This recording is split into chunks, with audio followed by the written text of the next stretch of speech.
Hi everyone, today we are here to discuss why the rise of Yuri is really that deep and it is a great accomplishment that we as a society have pushed upwards. Right, so let's start from the very beginning. Imagine this is you, okay?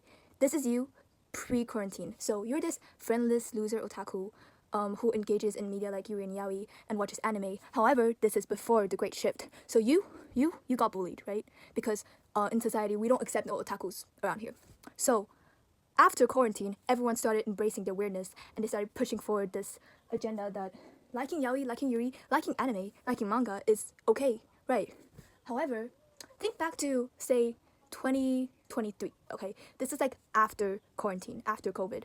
Still, the judgment has risen again, and then people are starting to think like, ew, I was so cringe back in MCO, like, oh my god, and remember our bisexual phase? Like, oh my god, that was so cringe. Remember the 2020 anime phase? That was so cringe. Like, we went uphill, and then we just, boo, we declined, right? But that's okay, because recently, there has been a rise in glamorizing being weird, and embracing your nerd out thing. And yeah, I'm not talking about the LARPing part, because it has been used to commercialize and, for capitalism, but it's not all bad, because think back to 2023, okay? There were a decent amount of BL yaoi enjoyers, but Yuri, on the other hand, was significantly lower in engagement, okay? BL and yaoi was here, GL and Yuri, it was like, see? It was not popping off, it was like genuinely niche, right?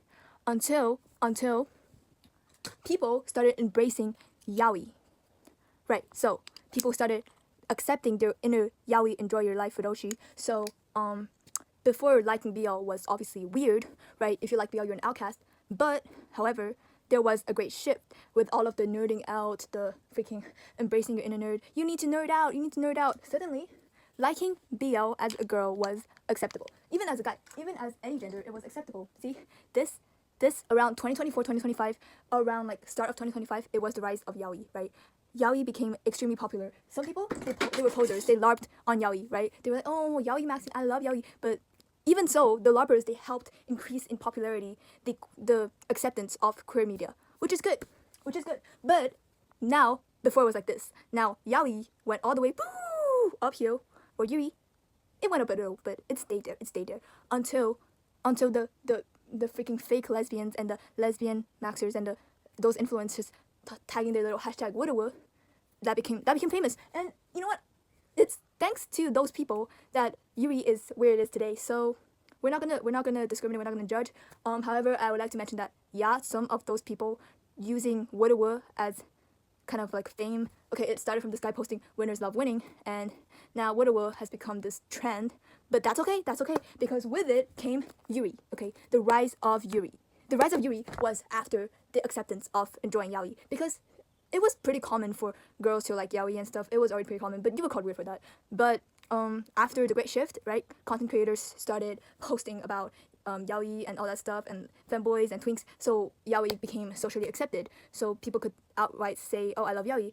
And yaoi and yuri, they're like two peas in the pod, so obviously more people are like, oh, what about yuri, so yuri became a thing that was on the table once again.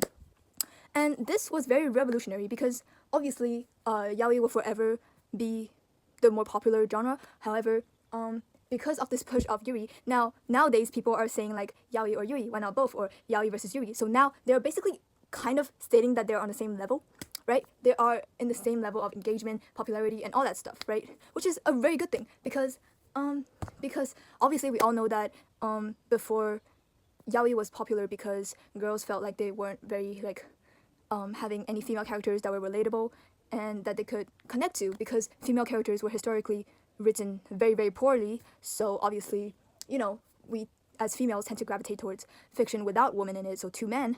And the fetishizing thing is another story, but I'm just saying that with the rise of Yuri, you also have less objectification of women and better writing of women in fiction, because most of the time, like before, it was like a girl and a guy, or like a guy and a guy. So basically, all character development, all characterization, storytelling, they all had to include some kind of man in it. However, with the rise of Yuri, you also have more people trying to engage with media that have complex female characters in it. Because before the rise of Yuri, right? Okay, here's a demonstration. Okay, this is Yuri, right? Yuri before this is the path. This is the path along the way of the rise of Yuri, right? So before, Yuri was like unknown. It was like over here. Over here was like fetishizing. It's probably like incest sister Yuri with like a lot. And I'm not saying like all of them, but that's what Yuri was known for, right? It's two women doing intimate sexual acts that probably incels like. Until with the rise of yaoi, as yaoi began to Yuri gradually followed as the next option in the queer media genre, right? And because of this, suddenly people see Yuri as not just this fetishization of weird incels, and it became as complex and as much of like character writing and development as yaoi. So then Yuri would finally have enough like media or like new, and also Green Yuri saved this shit, bro, because everyone wants to read manga with a good art style, right? Look at this shit.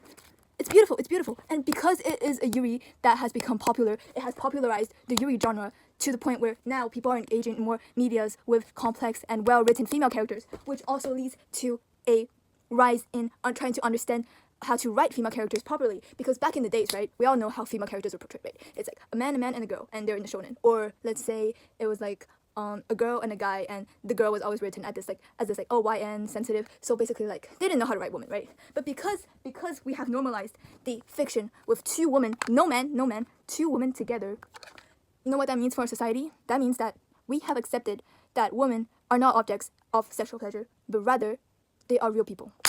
They are real people with real feelings that are capable of developing engaging stories for viewers to read, right? So this is why the rise of Yuri was significantly important in our modern age, where social media and the media we consume has kind of controlled the way we act and our mindset and the way we think. Thank you.